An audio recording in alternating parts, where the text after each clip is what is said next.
Shalom, selamat pagi. Sate pagi hari ini bertemakan cekcok tapi sebetulnya sudah cocok. Karya Pendeta Dr. Anda Ismail dalam seri Selamat Ribut Rukun terbitan BPK Gunung Mulia. Banyak warga jemaat berkomentar bahwa judul buku Selamat Pagi Tuhan adalah unik. Lalu mereka menanyakan apa judul buku yang menyusul berikutnya. Saya menjawab, masih dipikir, mungkin Selamat Ribut Rukun. Ternyata hampir semua orang salah dengar. Mereka mengira judulnya adalah Selamat Hidup Rukun. Langsung saya memperbaiki, bukan Selamat Hidup Rukun, melainkan Selamat Ribut Rukun. Mereka heran dan tertawa mendengar judul yang agak aneh itu. Memang yang lazim adalah ungkapan hidup rukun, dan itulah yang kita harapkan. Namun kita semua tahu kenyataannya, mana ada keluarga yang terus-menerus rukun. Sekali-kali terjadi juga keributan. Soalnya sekarang bagaimana kita menangani keributan itu? Apa yang perlu kita perbuat kalau keributan itu terjadi? Cara yang gampang adalah meniru apa yang dilakukan oleh anak kecil yang bertengkar ketika sedang bermain kelereng. Apa yang mereka perbuat ketika bertengkar? Yang seseorang berkata, "Sudah, aku tidak mau main lagi dengan kamu." Temannya langsung menimpal, "Aku juga tidak mau main lagi dengan kamu."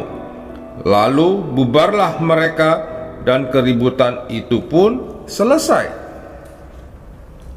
Ada suami istri yang bereaksi seperti kedua anak kecil itu. Jika terjadi keributan, mereka berkata, "Sudah, kita bercerai saja." Bayangkan apa jadinya kalau tiap keributan kita selesaikan dengan cara itu. Bisa-bisa tiap bulan kita bercerai, dan tiap bulan kita menikah lagi dengan lain orang, lalu bercerai lagi, dan seterusnya. Komitmen dua orang yang sudah dewasa untuk hidup bersama sebagai suami istri sungguh bukan bandingan dengan komitmen dua anak kecil untuk main kelereng. Ada juga cara perang terbuka. Suami dan istri saling memaki, emosi marah dan benci menyala. Kalau kedua-duanya sama panasnya, maka keadaan akan menjadi makin parah. Mereka seolah-olah menyiram bensin pada api yang sedang berkobar. Emosi menjadi semakin sulit dikendalikan. Istri menggebrak meja, suami membanting pintu. Lalu di ruang angkasa rumah itu tiba-tiba muncul piring terbang. Cara lain adalah perang dingin. Suami istri tidak mau berbicara dan tidak saling menyapa selama berhari-hari. Mereka bungkam 1000 bahasa. Mereka membekukan keributan. Dari luar keadaan tampak damai, tetapi sementara itu rasa sakit hati dan benci dipendam terus.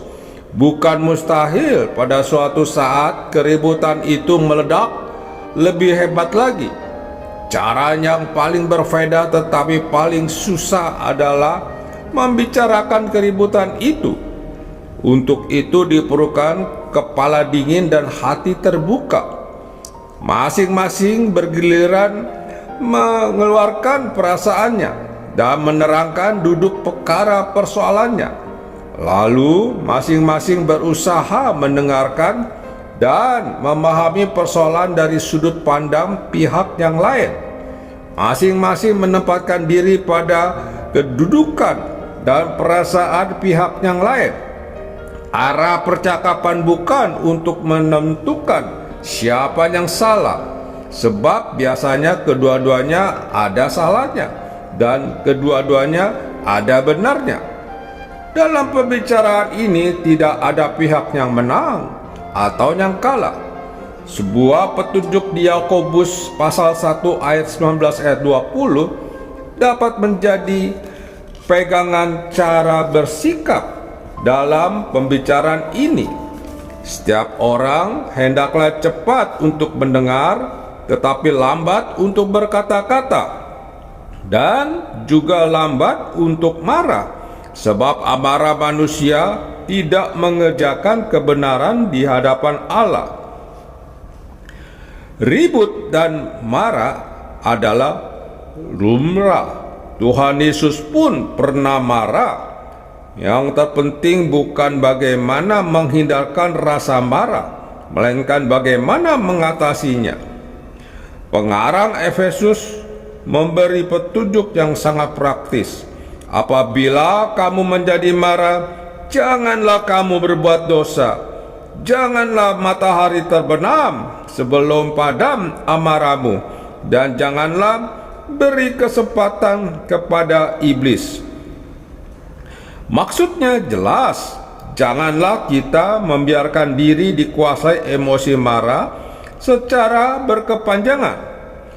Marah yang dipendam akan menambah rasa benci dan menumbuhkan rasa dendam. Sementara itu, rasa marah itu menggerogoti jantung, tekanan darah, lambung, dan seluruh kesehatan tubuh kita. Akhirnya kita sendirilah yang rugi. Sebenarnya tiap orang mempunyai kunci rahasia untuk mempercepat penyelesaian keributan. Namun kunci itu jarang kita gunakan.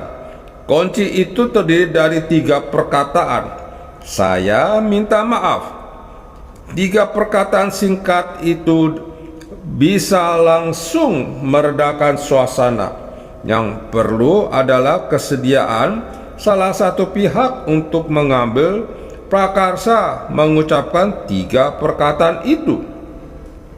Memang dia bersalah, tetapi bukankah kita juga bersalah?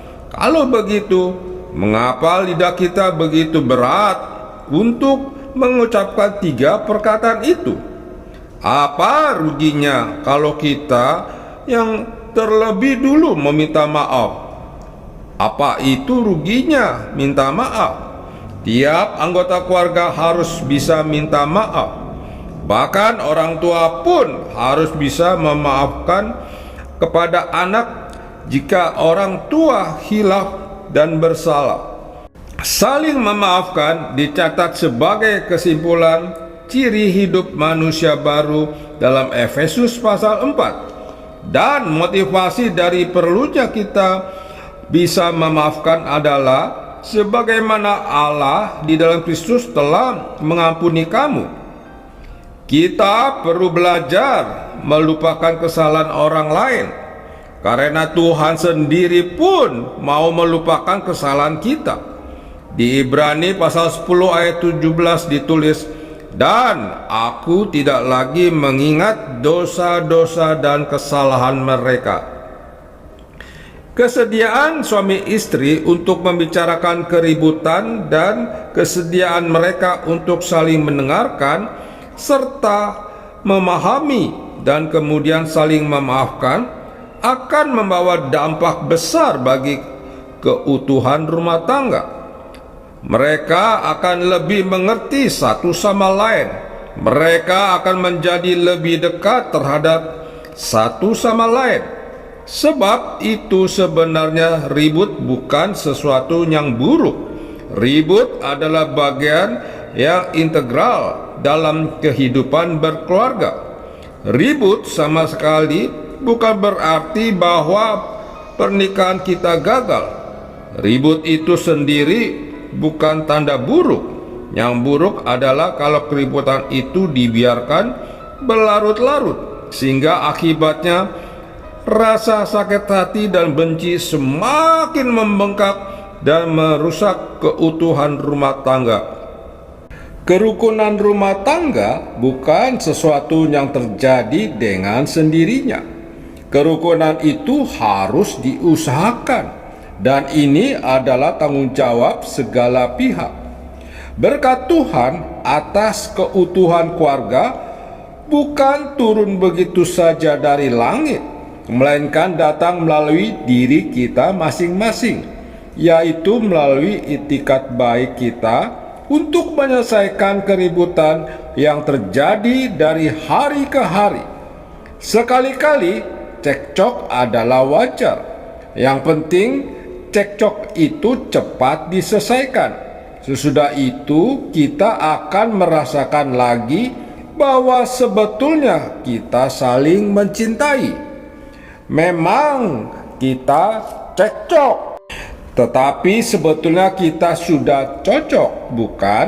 Sebab itu ribut yang sudah lewat, ya sudahlah. Sekarang mari kita rukun-rukun lagi lah. Selamat ribut rukun. Amin. Mari kita berdoa. Bapa Surgawi, ajarkan kami untuk saling mengerti di dalam setiap persoalan, sehingga kami dapat menemukan damai sejati dari Tuhan. Amin.